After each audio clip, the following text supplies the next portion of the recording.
Hi, thanks for this wonderful opportunity, Books Now Chennai. Uh, Today, I would like to read a few passages from How to Win Friends and Influence People by Dale Carnegie.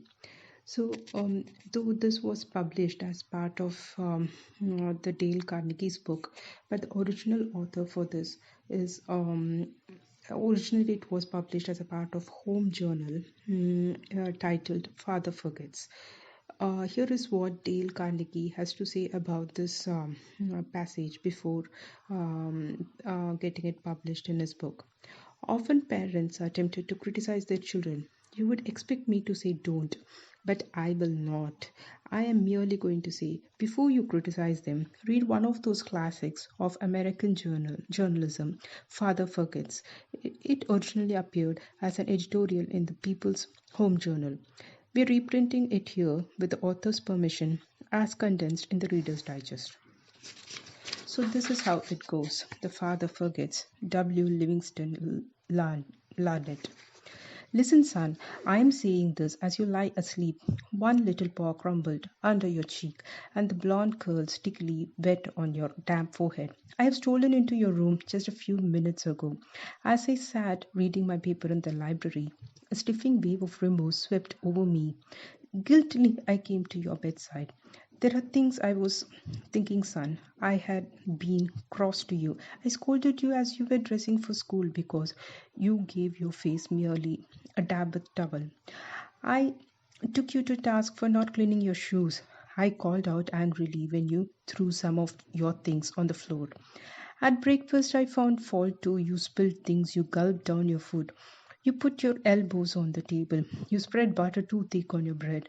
And as you started off to play, and I made for my train, you turned and waved a hand and called goodbye, Daddy. And I frowned and said in a reply, hold your shoulders back. Then it began all over again in the late afternoon. As I came up the road, I spied you down on your knees playing marbles.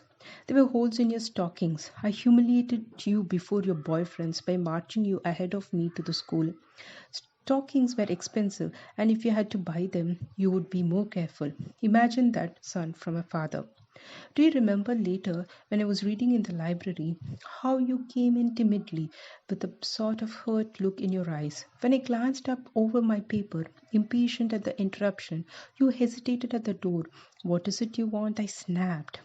You said nothing, but ran across in one tempestuous plunge and threw your arms around my neck and kissed me, and your small arms tightened with an affection that God had sent blooming in your heart, and which even neglect could not wither. And then you were gone, pattering up the stairs. Well, son, it was shortly afterwards that my paper slipped from my hands, and terrible sickening fear came over me. What has habit been doing to me? The habit of finding fault, of reprimanding. This was my reward to you for being a boy. It was not that I did not love you. It was that I expected too much of youth. I was measuring you by the yardsticks of my own years. There was so much that was gone and fine and true in your character. The little heart of you was as big as the dawn itself over the wide hills.